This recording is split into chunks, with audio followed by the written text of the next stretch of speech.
Happy day! Welcome to Stock Insights. நம்ம சேனல்ல daily stock நியூஸோட updates தான் பார்த்துட்டு வரோம். இந்த கண்டென்ட்ல Economic Times, CNBC, TV18, Money Control, NDTV ப்ராஃபிட்லேருந்து எடுத்திருக்கேன். நான் செபி ரெஜிஸ்டர் அட்வைசர் கிடையாது. நீங்கள் இன்வெஸ்ட்மெண்ட் பண்ணுறதுக்கு முன்னாடி உங்கள் ஃபினான்ஷியல் அட்வைசரை கன்சல்ட் பண்ணிவிட்டு இன்வெஸ்ட்மெண்ட் பண்ணுங்கள். இன்றைக்கி என்ன டாபிக் மெயினாக பார்க்க போகிறோன்னா NSDL IPO இன்றைக்கி ஓப்பன் ஆகிருக்கு. அதை பற்றி கொஞ்சம் டீட்டெயிலாக பார்க்கலாம். சில ரிசல்ட்ஸ் கொடுத்துருக்காங்க கம்பெனிஸ், அதை பார்க்கலாம். அண்ட் தென் டாடா மோட்டார்ஸ் இன்றைக்கி 4% இறங்கியிருக்கு. அதுக்கான ரீசன் என்ன? And then US tariff on India. So August 1 நெருங்கிட்டு இருக்கோம். ஸோ அதை பற்றியும் கொஞ்சம் டீட்டெயிலாக பார்க்கலாம். ஃபர்ஸ்ட் NSDL ஐபிஓ பார்த்தீங்கன்னா 3000 crore வருது. லாட் சைஸ் 36 சொல்லியிருக்காங்க. ப்ரைஸ் பேண்ட் பார்த்தீங்கன்னா 760 to 800 per ஷேர் சொல்லியிருக்காங்க. கிரே மார்க்கெட் ப்ரீமியம் இப்போ என்ன இண்டிகேட் பண்ணிட்டு இருக்குன்னா இன்னைய லெவலில் 126லேருந்து 135 per ஷேர் வரைக்கும் லிஸ்ட் ஆகலான்னு காமிச்சிட்டு இருக்கு. அதாவது அப்பர் பிராண்ட்லேருந்து +126 to 135, 926லேருந்து 935 per ஷேர்னு லிஸ்ட் ஆகலான்னு காமிச்சிட்டு இருக்கு. இவங்களோட PE valuation financial year 2024 earnings படி பார்த்தா 32 to 35 டைம்ஸ்ன்னு சொல்லியிருக்காங்க. இன்றைக்கி ஓப்பன் ஆகுது. ஆகஸ்ட் 1 க்ளோஸ் ஆகுது. NSDL IPO ஃபுல்லாக ஆஃபர் ஃபார் சேல் மூலமாக தான் வருது. மெயினாக என்ன நோட் பண்ணணும்னா இது ஒரு டெப்ட் ஃப்ரீ கம்பெனி. இந்த கம்பெனியில் டெப்டே கிடையாது. ஸோ இவங்களோட காம்படிட்டர் யார்? CDSL.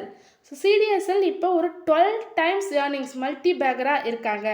இந்த IPO 2017 வந்தது. 125 per ஷேர்னு வந்த IPO இன்னைக்கு ஜூலை 30 எப்படி ட்ரேட் ஆகிட்டு இருக்குன்னா 1527 ட்ரேட் ஆகிட்டு இருக்கு. ஸோ இப்போ NSDL CDSLக்கான டிஃப்ரென்ஸ் பார்க்கலாம். ரெவன்யூ எப்படி இருக்குது, P ரேஷியோ எப்படி இருக்குது. ஸோ ரெண்டுமே ஆனால் டெப்ட் ஃப்ரீ கம்பெனி. ஸோ ரெண்டுமே அப்போ நல்ல கம்பெனிஸ். ஸோ பாருங்கள், நான் கொடுத்துருக்கேன் NSDL ஃபினான்ஷியல் இயர் 24க்கு CDSL ஃபினான்ஷியல் இயர் 24 ஏர்னிங்ஸை நம்ம இப்போ ரிவ்யூ பண்ணலாம். ரெவன்யூ பார்த்தீங்கன்னா NSDLக்கு 530 crore கொடுத்துருக்காங்க ஃபினான்ஷியல் இயர் 24ல். அதே CDSLக்கு 720 crore கொடுத்துருக்காங்க. நெட் ப்ராஃபிட் 220 to 230 crore கொடுத்துருக்காங்க. CDSLல 400 crore கொடுத்துருக்காங்க. PE ரேஷியோ அதிகமாக தான் இருக்குது. 32 to 35 டைம்ஸ் இருக்குது NSDLக்கு. அதே CDSLக்கு 25 டைம்ஸ் தான் இருக்குது. இவங்க என்ன NSDL மெயின் செக்மெண்ட் ஃபோக்கஸ் பண்ணுறாங்கன்னா இன்ஸ்டிடியூஷனல். ஸோ அவங்கள தான் மெயினாக ஃபோக்கஸ் பண்ணுறாங்க. அதே CDSL நம்மள மாரி ரீட்டைல் இன்வெஸ்டர்ஸை தான் ஃபோக்கஸ் பண்ணுறாங்க. ஸோ சில பாயிண்ட்ஸ்லாம் கொடுத்துருக்கேன். இவங்களோட மார்க்கெட் ஷேர், இவங்களோட கிளைண்ட்ஸ் யார், எவ்வளோ டிமேட் அக்கௌண்ட்ஸ் இவங்ககிட்ட இருக்குது. ஸோ இதையும் நம்ம கம்பேர் பண்ணிடலாம். NSDL CDSL பார்த்தீங்கன்னா எப்போ ஃபவுண்ட் பண்ணியிருக்காங்கன்னா 1996 NSDL. அதுக்கப்புறம் தான் CDSL வந்திருக்கு. ஸோ ஆக்சுவலாக NSDL தான் ஃபஸ்ட்டு வந்திருக்கு 1996ல். CDSL 1999ல் வந்திருக்கு. NSDLோட ப்ரமோட்டர்ஸ் யாருன்னு கேட்டிங்கன்னா NSE, IDBI பேங்க், IOB இவங்கெல்லாம் ப்ரமோட்டர்ஸ். CDSLக்கு BSE தான் ப்ரமோட்டர்ஸ். இவங்களோட மார்க்கெட் ஷேர், அதாவது NSDLோட மார்க்கெட் ஷேர் பார்த்திங்கன்னா 55% இன்ஸ்டிடியூஷனல் பேஸ்டு டிமெட் தான் இருக்குது. அதே CDSLல நம்மள மாரி ரீட்டைல் ஃபோக்கஸ்டு 45% இருக்காங்க. யாரெல்லாம் இவங்களுக்கு கிளைண்ட்ஸ்ன்னு பார்த்தீங்கன்னா NSDLக்கு LIC, mutual funds, foreign portfolio investors. So இவங்களாம் தான் மெயின் கிளைண்ட்ஸாக இருக்காங்க NSDLக்கு. CDSLக்கு நம்மள மாரி retail investors and small brokers இருக்காங்கல்ல, ஸோ அவங்கெல்லாம் CDSL. Total demat accounts NSDL எவ்வளோ இருக்குதுன்னு பார்த்தீங்கன்னா இன்னைய தேதி வரைக்கும் 8.1 crore, 37% சொல்லியிருக்காங்க. CDSLக்கு 13.8 crore ப்ளஸ் சொல்லியிருக்காங்க. 63% அவங்க ஹோல்ட் பண்ணியிருக்காங்க. ஸோ டோட்டல் டிமெட் அக்கௌண்ட் 63% ஃபுல்லாக ரீட்டைல் அண்ட் ஸ்மால் ப்ரோக்கர்ஸ் தான் இருக்குது. 37% LIC, mutual fund and foreign portfolio investors இருக்குது. ஸோ இந்த NSDL IPO ஒரு டெப்ட் ஃப்ரீ கம்பெனி. ஸோ CDSLோட கம்பேர் பண்ணும்போது PE ரேஷியோ கொஞ்சம் அதிகமாக தான் இருக்குது. பட் ஆனால் இவங்க இன்ஸ்டிடியூஷனில் ஃபோக்கஸ் பண்ணுறாங்க.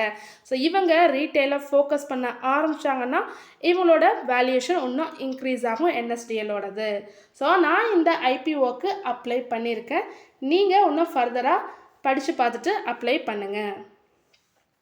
Next US tariffs on India. So August 1 deadline நெருங்கிட்டு இருக்கு. ஸோ அதை பற்றி கொஞ்சம் பார்க்கலாம். டொனால்ட் ட்ரம்ப் என்ன சொல்லியிருக்காங்க, இந்தியாவுக்கு 20 to 25% டேரிஃப் போடலாம். ஸோ அதுதான் நம்மளும் எதிர்பார்த்துட்ருக்கோம். ஸோ என்ன நடக்க போகுதுன்னு தெரியல. ஸோ ஆல்ரெடி பார்த்தீங்கன்னா high taxes on அமெரிக்கான products India போடுறதா சொல்லியிருக்காங்க. ஸோ அரவிந்த் சாங்கர் அவங்க யாருன்னு பார்த்தீங்கன்னா ஜியோஸ்பியர் கேபிட்டல் மேனேஜ்மெண்ட்ஸ்.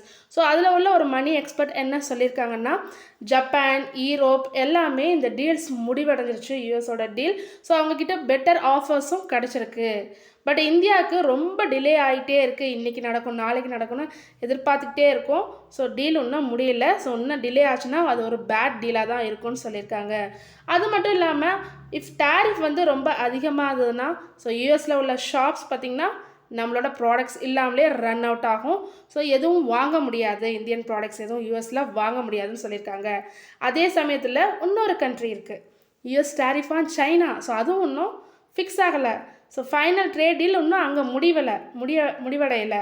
ஸோ அவங்களும் இன்னும் அக்ரிமெண்ட் வரல. அவங்களுக்கு ஆகஸ்ட் 12 சொல்லியிருக்காங்க. ஸோ யூஎஸ் இன்னும் அது வரைக்கும் ஆகஸ்ட் 12 வரைக்கும் எந்த டீலும் நடக்கலைன்னா யூஎஸ் கவர்மெண்ட் வந்து ஹை டேரிஃப்ஸ் போடுவாங்க. ஸோ ஒரு 100%, ஸோ ஏப்ரலில் சொன்ன மாரி, லாஸ்ட் ஏப்ரலில் சொன்ன மாரி 100% டேரிஃப் போட வாய்ப்பு இருக்குது இன்னும் டீல் முடிவடையலைன்னா. So US tariff on India August 1 and China பார்த்திங்கன்னா ஆகஸ்ட் 12. ஸோ எந்தெந்த இந்த டேரிஃபால் எந்தெந்த ப்ராடக்ட்ஸ்க்கு மெயினாக பாதிப்பு இருக்குன்னு பார்க்கலாம். ஸோ இந்தியாவில் பொறுத்த வரைக்கும் ஃபஸ்ட்டாக steel and aluminium, agricultural products மெயினாக பாதிப்பு இருக்கும்.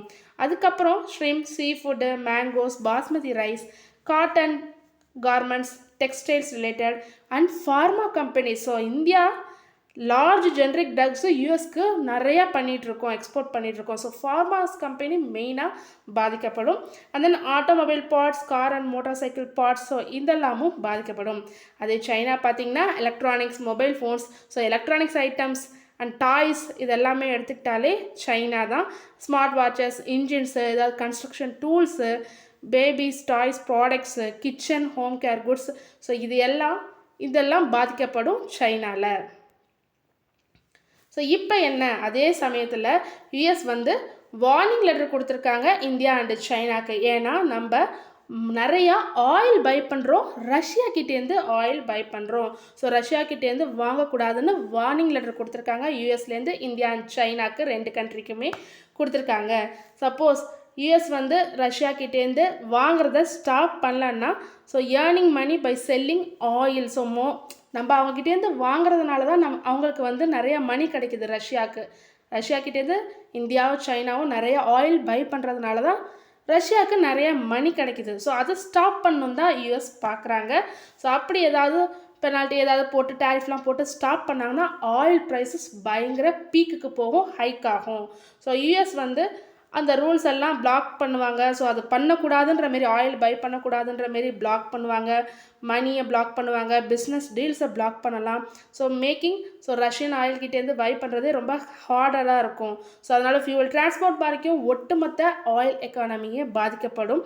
ஃபியூவல், டிரான்ஸ்போர்ட், குட்ஸ் எல்லாமே எக்ஸ்பென்சிவாக மாறும் இந்த ஆயில் பை பண்ணாமல் விட்டோன்னா.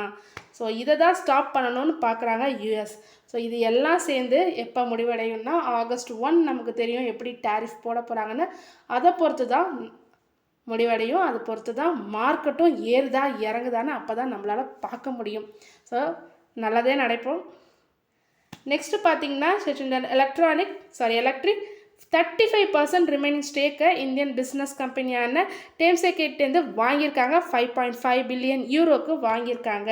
ஸோ ஆல்ரெடி இதில் வந்து அவங்க 65% ஹோல்ட் பண்ணிகிட்ருக்காங்க. இப்போ 100% வாங்கியிருக்காங்க சச்சிந்தர் எலக்ட்ரிக் இந்தியாவை. கிரீவ்ஸ் காட்டன் Q1 ரிசல்ட் கொடுத்துருக்காங்க. இந்த ரிசல்ட்டு இன்றைக்கி காலையில் தான் வந்தது. ரிசல்ட்டோட எதிரொலியாக ஷேர் வந்து ஃப்ளாட்டாக தான் ட்ரேட் ஆகிட்டு இருந்தது. நெட் ப்ராஃபிட் 10.3 crore-லேருந்து 33.1 crore இன்க்ரீஸ் ஆகிருக்கு. ரெவன்யூ 16.5% இன்க்ரீஸ் ஆகிருக்கு. 745 crore கொடுத்துருக்காங்க. எபிடா 27.3 crore-லேருந்து 56.9 crore இன்க்ரீஸ் ஆகிருக்கு. எபிடா மார்ஜின் 4.26%லேருந்து 7.63% இன்க்ரீஸ் ஆகிருக்கு. ஸோ ஓவராலாக கிரீவ்ஸ் காட்டன் நல்ல ரிசல்ட் தான் கொடுத்துருக்காங்க. ஷேர் ஆனால் ஃப்ளாட்டாக தான் இன்றைக்கி ட்ரேட் ஆகிட்டு இருந்தது. ஜைடஸ் வெல்னஸ் Q1 ரிசல்ட் கொடுத்துருக்காங்க. இயர் பேசிஸ் நெட் ப்ராஃபிட் 13.4% டவுனில் கொடுத்துருக்காங்க. 148 crore-லேருந்து 128 crore கம்மியாக இருக்குது. ரெவன்யூ 2.4% இன்க்ரீஸ் ஆகிருக்கு. எபிடா 0.2% இன்க்ரீஸ் ஆகிருக்கு. எபிடா மார்ஜின் 18.5%லேருந்து 18.1% கம்மியாக இருக்குது. ஷேர் இன்றைக்கி 1% பாசிட்டிவில் ட்ரேட் ஆகிட்டு இருந்தது. டாடா மோட்டார்ஸ் இன்றைக்கி 4% ஃபெல் ஆகிருக்கு. ஏன்? ஸோ T666 ட்ரேட் ஆகிட்டு இருக்குது. ஸோ என்ன ரிப்போர்ட் கொடுத்துருக்காங்கன்னா இவங்க $4.5 பில்லியன் அக்வசிஷன் பண்ணுறாங்க ஒரு ட்ரக் கம்பெனிஸை. என்ன நேம் பார்த்தீங்கன்னா விகோஸ். ஸோ இதை தான் அக்வசேஷன் பண்ண போகிறதா சொல்லியிருக்காங்க. ஸோ டாடா மோட்டார்ஸ் ஆல்ரெடி இந்த 2025ல் 10% டவுன் ஆகி ட்ரேட் ஆகிட்டுருக்கு. ஸோ இந்த ஈகோஸ் ட்ரக்குன்றது என்ன மேக் பண்ணிகிட்ருக்காங்கன்னா கமர்ஷியல் அண்ட் டிஃபென்ஸ் ட்ரக்கு பிஸ்னஸை தான் பண்ணிகிட்ருக்காங்க. ஸோ இதை தான் அக்வசேஷன் பண்ண போகிறதா சொல்லியிருக்காங்க. இந்த அக்வசேஷன் சக்ஸஸ்ஃபுல்லாக இருந்ததுன்னா டாடா குரூப் தான் செகண்ட் லார்ஜஸ்ட் பைஅவுட் பண்ணுறதா இருக்கும். ஆல்ரெடி இவங்க கோரஸ்ன்றதை 2007 பை பண்ணியிருக்காங்க. அண்ட் தென் ஜேஎல்ஆர் அக்வசேஷன் பண்ணியிருக்காங்க 2008. ஸோ அதுக்கப்புறம் அதுவும் ஜேஎல்ஆர் 2008 $2.3 பில்லியன் அக்வசேஷன் பண்ணியிருக்காங்க. அதுக்கப்புறம் ஒரு பெரிய டீல்னா இந்த $4.5 பில்லியன் அக்வசேஷன் பண்ணுற இந்த வீகோஸ் ட்ரக்காக தான் இருக்கும். ஸோ எதனால் இன்றைக்கி டவுன் ஆகிருக்கு? இது ஒரு நல்ல விஷயம் தானே. ஒரு கம்பெனியை அக்வசேஷன் பண்ணுறது ஒரு நல்ல விஷயந்தான். அப்போ ஏன் டவுன் ஆகிருக்கு? என்ன ரீசன் சொல்கிறாங்கன்னா காஸ்ட் ரொம்ப அதிகமாக இருக்குது. ஒரு ஹியூஜ் அமௌண்ட்டை ஒரே டைமில் ஸ்பெண்ட் பண்ணுறது ரொம்ப அதிகமாக இருக்குதுன்னு சொல்கிறாங்க. நெக்ஸ்ட்டு டெப்ட்டு சொல்லியிருக்காங்க. டாடா மோட்டார்ஸ் இதை வாங்குறாங்கன்னா நிறையா மணி ஸ்பெண்ட் பண்ணி பாரோ பண்ணி தான் வாங்க வேண்டியதாக இருக்கும். ஸோ அதனால் டாடா மோட்டார்ஸோட ஃபினான்ஷியல் ரிஸ்க் வந்து ஹையாக இருக்கலாம். ஹையாக போக சான்சஸ் இருக்குது. அது சக்ஸஸ்ஃபுல்லாக நடக்கலைன்னா இந்த கம்பெனி சக்ஸஸ்ஃபுல்லாக நடக்கலைன்னா அந்த ஃபினான்ஷியல் ரிஸ்க் ரொம்ப ஹையாக இருக்கும்னு சொல்லியிருக்காங்க. ஸோ 2 கம்பெனிஸ் அந்த வீகோஸ் ட்ரக்கையும் டாடா மோட்டார்ஸையும் மெர்ஜ் பண்ணுறது, இந்த 2 கம்பெனிஸையும் மெர்ஜ் பண்ணுறது ரொம்ப சாதாரண விஷயம் இல்லை. அது வேறு கண்ட்ரி, இது வேறு country. So different countries merging 2 different கம்பெனிஸுன்றது கொஞ்சம் தாமதமாக தான் செய்யும். அதில் மேனேஜ்மெண்ட் இஷ்யூஸ் வரலாம், தாமதமாகலாம், ஏதாவது லாஸஸ் நடக்கலாம். ஸோ இந்த ரிஸ்கெல்லாம் கொண்டு தான் இன்றைக்கி டாடா மோட்டார்ஸ் 4% ஃபெல் ஆகிருக்கு. நான் இதை ஒரு பையிங் ஆப்பர்ச்சுனிட்டியாக தான் பார்க்குறேன். சிப்பில் மேபி நீங்கள் இதை இன்வெஸ்ட்மெண்ட் பண்ணலாம். தொடர்ந்து இதுமாரி யூஸ்ஃபுல்லான மார்க்கெட் அப்டேட்ஸ் வேணும்னா மறக்காமல் நம்ம சேனலை சப்ஸ்கிரைப் பண்ணுங்கள், பெல் ஐக்கான் கிளிக் பண்ணுங்கள், லைக் அண்ட் ஷேர் பண்ணுங்கள். தேங்க்யூ.